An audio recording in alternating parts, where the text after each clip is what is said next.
And welcome into the PennLive Wrestling Podcast, our very first episode. Dustin Hockensmith here. I'm joined by Dave Heckard. For the first will be a weekly edition of this show. Dave's going to share some thoughts with us every Monday. And the plan will be to break down the latest in the mid-pen and touch into the District 3 scene as well. The PennLive Wrestling Podcast will also feature some interviews with coaches and wrestlers, some other analysis all season long. So I would definitely encourage you to subscribe to it. You can do that on Spotify, Apple, and iHeartRadio. So we're in a lot of platforms where we need to be. Dave, first of all, welcome in. I'm super excited to have you on board. And I think wrestling fans in this area, we don't really have anything like this. And we certainly don't have anything with somebody like you to kind of share your thoughts. 17 years coaching at Cumberland Valley. You were a state champion yourself. You coached, I think, 4 state champions. I can't think of anybody better to break down what's happening around here. No, thanks for having me, Dustin. I'll tell you, I really, really wanted the introduction. Every time I come on, listen, you laugh, but I wanted the introduction to be the Chicken Dance theme song. I think that would have been outstanding. And, we couldn't do that because of some different loopholes and whatnot. But either way, no, good to have me. And I think this is going to be pretty neat here to get out and kind of just share different perspectives on the season and kind of keep everybody up to date with what's going on in the mid-pen. So here's what I'll say about the chicken dance. All right. So first of all, there's technicalities in terms of what can be used and what can't be. So that's first and foremost. But I respect you for wanting to dive into that because, I don't think if you're putting a list together of, say, the top 10 moments of your coaching career, that moment probably wouldn't be on that top 10. But I respect the fact that you're willing to confront that. I mean, it would definitely be like the most memorable. I can say that, yeah, for sure. Well, we are going to launch into the season ahead. We'll probably talk about the chicken dance, I assume, at some point in time, which I don't know. I think that's pretty. I don't know if we need to really launch into the details of that. I think that's when you say Dave Heckard chicken dance, most people will kind of get it. But we're gonna start on our very first episode here, just looking back at the 2020-2021 season.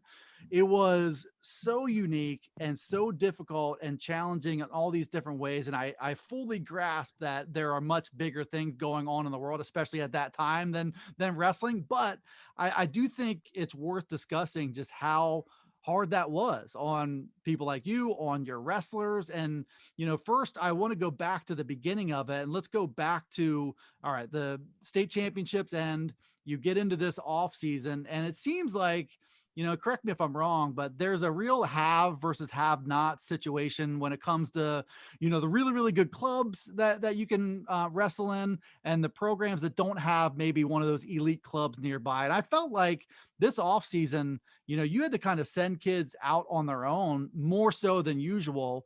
And I think that have versus have nots thing was exaggerated a little bit. Just walk me through, not really knowing when preseason begins exactly what's going to walk through your doors. No, I think you said it, from the start. Wrestling season is and any high school athletic season has its challenges, from top to bottom. But I think, obviously this season or this past season with COVID just made things a lot more challenging. And it's interesting you bring that up. I was in it was a preseason wrestling steering committee meeting, and you even might have been there. It was at Cumberland Valley, and Dave Gable, who's the head coach of Dallastown, outstanding human being. I mean, just an awesome guy. And him and I had gotten a conversation about preseason, how he coming into the preseason without the guys doing anything all summer, before the COVID year, how far back your guys were, and not necessarily your wrestlers. I mean, every team has guys who wrestle and you have wrestlers, and you need both, right?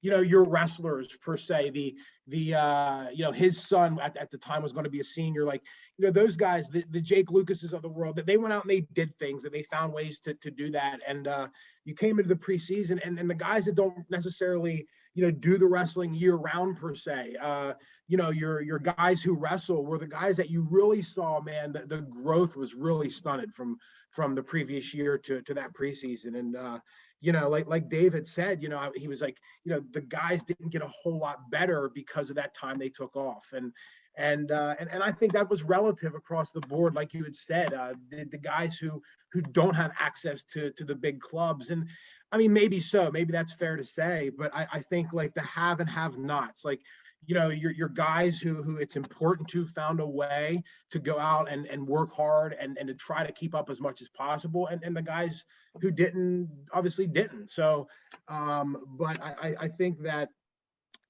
from top to bottom, I think people did the best that they could last year, with what you had. And I think, even starting the year, okay, we're going to be wrestling with masks on. It's like, wait a second. We're going to go out on the mat and really get into like a physical altercation with somebody. You're going to physically assault another person, but we have to wear masks. So it was a challenge. But you know what? At the end of the day, one of my biggest worries was, how is that going to be handled from an official's perspective at the beginning of the year? And then when you get to states, how's it going to be handled? I mean, you start conjuring up all these different scenarios that can happen. And reality, I think that the officials and the PIAA did a pretty darn good job, with trying to do the best that they could.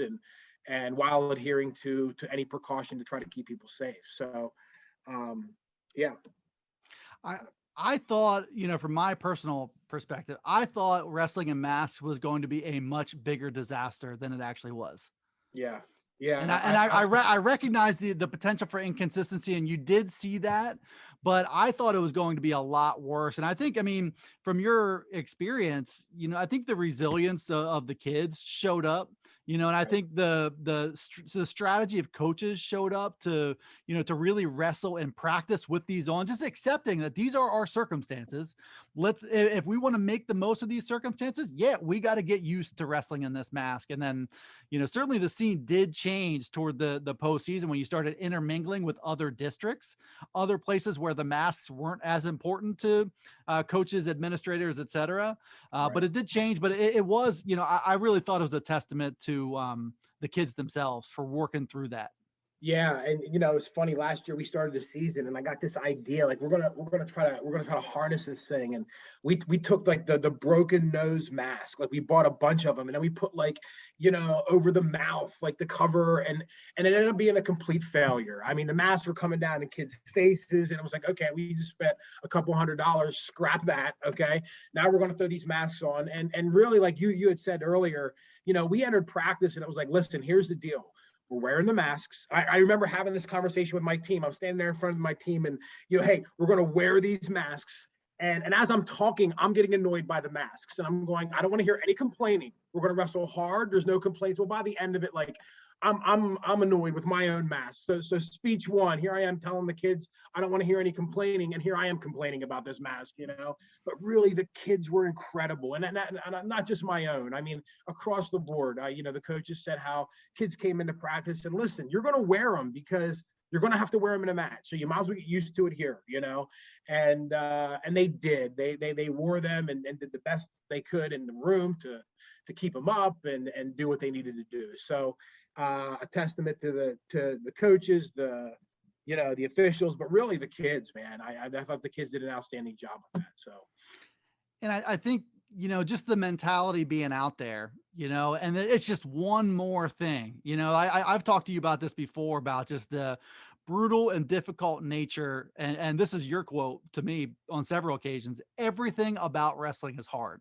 Yeah. It's just one more thing. And I know all winter athletes were going through it. I know every, other athletes in other sports were going through it, but it's just that one extra thing in the sport of wrestling that just felt like such a big ask that, sometimes I think kids are more resilient than adults are. They handled it. Oh, yeah. You see the types of people out there who are making a lot of fuss about this going to the grocery store. And here you have a kid wrestling 6 minutes, getting beat up. He's bloodied, his eyes bleeding, he's taped above the forehead, and he's still wearing that mask. I mean, if they can do it, why can't we? Right. No, I'm definitely right there, man. And a testament to them. But guess what? Like this year, it's a new year, and we know we don't have to wear them this year. So the kids wrestling only, at least have a little relief from that. And, not as much on the coaches to try to police all that. And I mean, it's going to be definitely a better season with that. So, and administrators too, because if you recall, I will move on from the mask, but if you recall, like the PIAA didn't have a universal policy for how to handle if you had a mass dispute. So Right. it ultimately ended up falling, I believe, on athletic directors to go out there and intervene if they see something. Who's going out of their way to do that? Yeah, no, But nobody, and it worked out. And again, at the state tournament, which was really, your biggest concern, like, you have all these different areas who are policing it differently. What's going to happen when they all, assimilate and come together? You know what I mean? And how's that going to be handled? And I thought they did a great job at the state tournament. And yeah, I mean, just kind of let you do your thing. So. speaking of the state tournament, the other adjustment, and there were a couple that I really want to touch on, but the other adjustment is when you get into the individual postseason, the 1-day tournament. And, trust me, nobody wanted to be in that situation, but, they had to create a situation where the number of entrants was down, that you could get this thing done in 1 day. And that goes for the sectional, district, regional, and the addition of the super regional in addition to the state tournament. It ended up just being a really tough road for a lot of kids, especially District 3, and the way the state was set up, that the super region was with the Whippeal kids and a lot of kids who, you look out east, for example, east of us, the District 11, and you had a bunch of kids who were 9-1, at the end of the regular season, and they're going into the postseason with that. Then you look out west and you have kids who were 40-7. You could see the differences in the regions going that way. But what was the adjustment when it is a 1-day tournament? Well, When you do I have, got to be yes. honest. I got to be honest. And as far as the sectional tournament, for AAA anyway, I mean, I like the 8-man bracket. I mean, every other sport in high school, I don't care if it's swimming, track, every other sport, there is a standard to meet in order to be able to participate in the postseason. And wrestling is the only one that there's not. So I felt like capping it at 8 guys. Yeah, you're going to hear a lot of people say, "Oh, well, what about that's more mat time for other guys? You're taking away from the sport." Well, guess what? When you hit the postseason, that's about the upper level guys. You know what I'm saying? And I feel like, hey, let's trim the fat here. Are the guys going to be upset that they don't get in at numbers 9, 10, 11? I mean, sure, there's guys that are going to be, and you're going to have coaches that say, well, yeah, well, I had an 11 seed one time that broke through and qualified, and yeah, I get all that. But I mean, at the end of the day, I think you got to tend to the upper level guys when it comes to the individual postseason, and having one way in. You know what I mean? And guys not having to wrestle, pigtail matches. And, I just think your upper seeds anyway, not having to wrestle pigtail matches. I just thought it went really smooth. And, what are numbers 9 to 11 doing in the individual postseason anyway? I mean, where are we going with that? So I liked it. I know they're going back to allowing more this year, which is fine. But man, after sectionals and then in the districts, it became ultra difficult. And then once it hit the super regional, as out in Altoona, I mean, here we are, we're going through this whole thing, and we're going to add the super regional. Well, we're going to load up. We're going to go out to Altoona, which was like taking you were like going back to 1994, you know what I mean? And you go into this gym, and I mean, the level of competition, man, from that super region. I mean, I went back and did some homework. I mean, seven weight classes had reappearances of the finals from super regionals and the state finals. 7. That's unbelievable. Unbelievable. And I mean, there was only one weight class at the state tournament that was not represented by any of the finalists in the West Super Region. And that was 160, where the Condomini kid from Northampton and the McGill kid from Springford wrestled. Every other weight class, there was at least one representative from the Super Region. In 7 of them, it was a final rematch. In 4 of those, the finals were reversed. You know what I mean? Where one guy won in the super region, and the next week that outcome was reversed. So I mean, the level of competition coming from that super region out in Altoona was just through the roof. And even for us, I mean, we took 3 guys, and I mean, in reality, I felt like there was really only, I mean, we knew there was one guy getting through, and as tough as we might have thought those other guys were, in reality, they weren't making it. And it was tough, and you saw a lot of good guys sent home that weekend. And yeah, I mean, it was something. So Gabe Belga, did he wrestle Herrera Rondon out there? He Is did, that, dude. yeah. He starts out, and I was going to get this for you. I mean, he goes out at 152 and goes out and he gets the Marone kid from Williamsport who beat him earlier in the year. So he gets that one.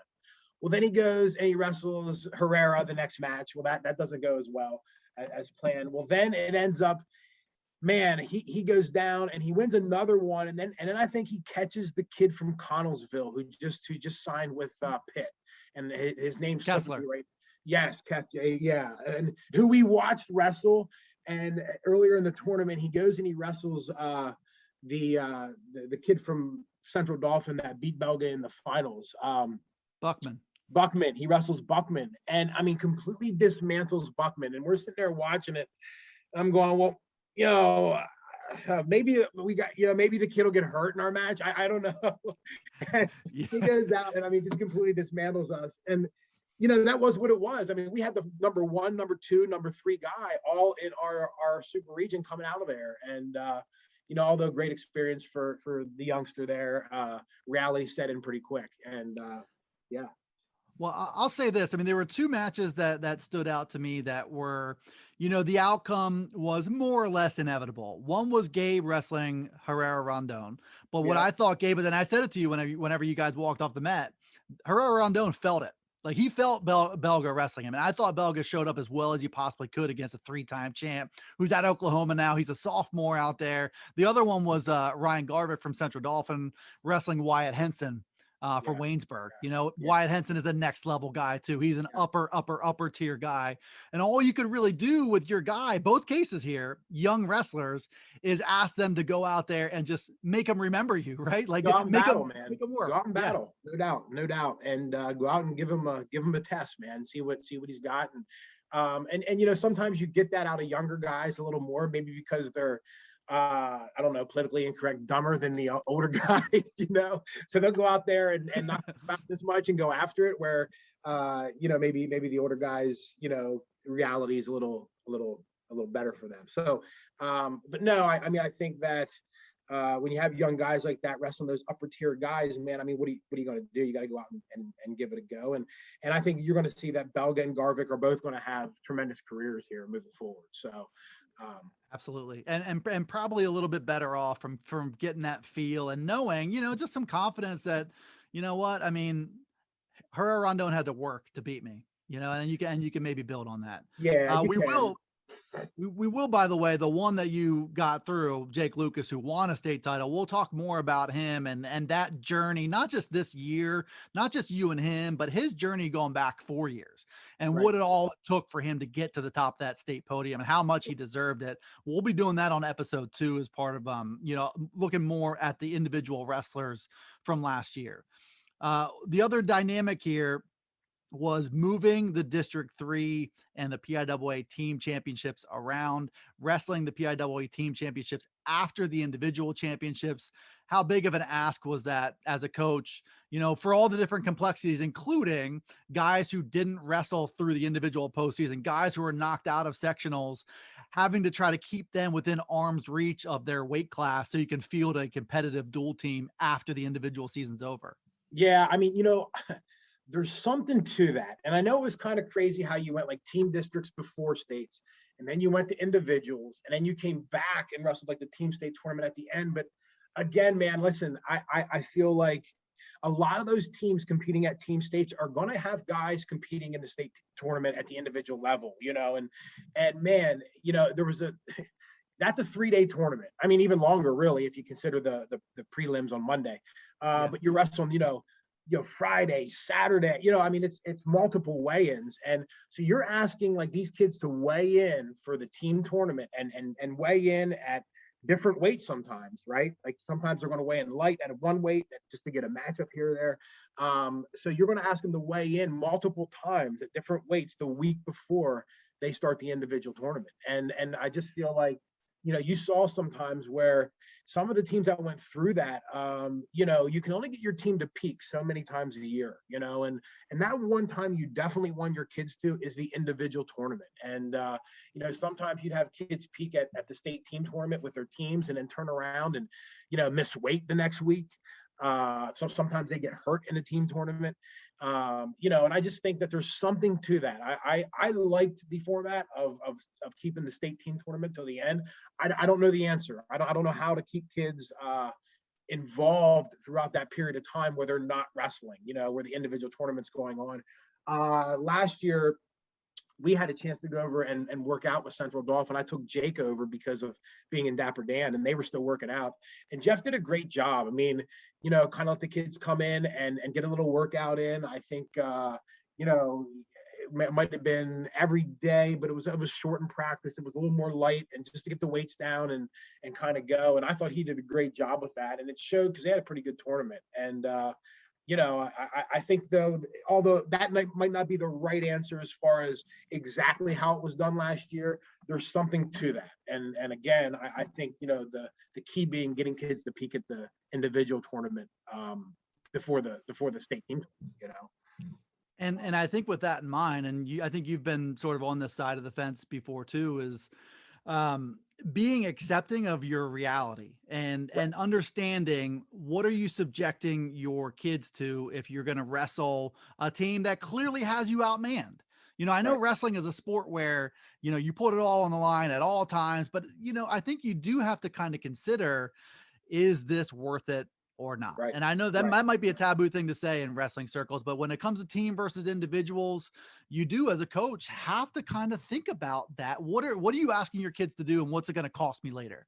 No, and I've been on both sides. I've had teams before where I know these teams are, we qualify for team states and we have no chance of placing. We've had teams where we couldn't have passed, but now we have a team where maybe qualifies for state team, but now like we're asking our kids to go weigh in 2 more times, to do something that you're not going to do as a team. So then when you get into the number of weigh-ins and who's making weight at what weight, I mean, what's, like you said, is it worth it? Like, what's the value in all this? And I've been on teams where, we push for the state team tournament because, let's be honest, I mean, if you have a team that you feel can place, you know what I mean? Well, then you're doing it. You're going to go, you're going to put your team out there and you're going to make a go at it. But I mean, in reality, most coaches know where they're at as a team and if they have a shot. And for the teams that don't, like, what are we doing? I mean, really, like, I feel like in some way, shape, or form, you could get a committee of coaches and you could put together an 8-team bracket. You could pick it. I mean, you don't have to win whatever. You could pick the 8 best teams in AA, 8 best teams in AAA, and you could run a 1-day team tournament. You know what I'm saying? And most likely the number 9 team is going to be really mad that they didn't get in, but at the end of the day, the team that's going to win it is going to be one of the teams chosen. So I don't know. I just think there's easier ways to go about it and ways to kind of, do the state team tournament and keep it at a 1-day tournament. I think that would be a big advantage. So I think I appreciate your ideas on these things more than the PIAA appreciates them, and more, it seems more realistic in my viewpoint than to see this process change at all. And there is a participation element to it. And by the way, I mean, District 3, you've been on this end of it before too, losing or finishing 3rd in the District 3 team championship, and that task ahead of you, having to go east to wrestle, a 6:30 match on a Monday against Bethlehem Catholic. That you kind of, in some case, how it's going to go, but you go 8 steps anyway. But you're doing it. I mean, you're doing it because you have to do it. And you're not going to not show up. So you load your team up on a bus. You take a 2.5-hour trip. You're probably down a starter or 2 because you really know that you're not going to make them weigh in because the outcome's not going to matter anyway. And they're guys that are struggling with their weight. Maybe they're a little banged up. Maybe they just need a break. So what are you doing? Like, so, all right, here we go. We're going to load up on a bus. We're going to take a 2-hour trip to go get pounded by a team, and that ends your. But again, you're battling and you're in the district team tournament. What are you going to do? Not win? You're going to try to. I don't know. It is. Central, last note here before we wrap up and we kind of point our arrow towards the individuals in the next episode. But you mentioned Jeff Swaggart, the job that he did with Central Dolphin, and what he did so well was long before the time came to buy into the team championship. he had his team bought in, you know, Right. and I think that is probably a statement over his 37 years in coaching that Swaggart has done as well as anybody in the state, is getting his team to buy into the joint mission of his team. They bought into it. And I think especially early in the team championships, the team that bought in the most and had their individual wrestlers buy in and weigh in close to what they did during the regular season had a tremendous advantage. And I thought that was the difference in them knocking off Bethlehem Catholic in that, the quarterfinal round to get to, Cumberland Valley and wrestle in the semifinals. They run into that Waynesburg team, which I know, and maybe you can lend a voice of this, is there is a conversation about where that Waynesburg team ranks among the great teams in Pennsylvania history. Not only were they tremendous, with 4 or 5 state Yeah, champs, which is yeah, his sixth absurd. place winners. Yeah, 6th place winners they had. Yeah. I think even the year like we went through, like going through the super region they went through, they had 6 medalists. And more would have medaled if they would have had a normal year, because they'd had more guys that probably would have done it, and yeah, I mean they were just dynamite. I'd put them up there. I tell you what, man, they didn't have. I feel like they didn't have a hole. I mean, everywhere there was somebody that was going to bring it, and they were tough, man, and well coached and all the above. I mean, I one of the best teams I've ever seen is that Central Dauphin team of like 09, where they had like 8 regional champions on their team, and they were really tough that year too as a team, and. But yeah, Waynesburg, man, they were physical. They were mature. They filled in every weight. They spread out well. They were tough, man. They were tough. Not only were they just objectively tough from top to bottom, you could not have asked for a worse matchup for Central Dauphin, because every area where every weight they had a stud, Waynesburg had a better stud. Yeah, It was impossible. And that is like wrestling is matchups, especially when you're talking dual meets and who's better than who. Well, you might have a better team than somebody, but if they match up with you and catch the coin flip, and you're done, and it's all about matchups. And Waynesburg, I mean, not just matched up with Central Dauphin, but matched up with everybody pretty well, I feel like. So they were good, man. But they lost some guys, so but they'll still have some tough guys coming back, and that'll be interesting to see who jumps at the top this year at the team tournament. So.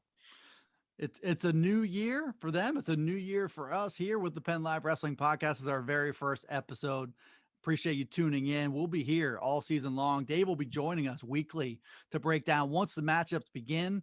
Also to look ahead to some of these divisions in the Mid-Penn and to do our homework and to share what we think is going to happen in each of these divisions. So that'll all be coming up in the coming weeks.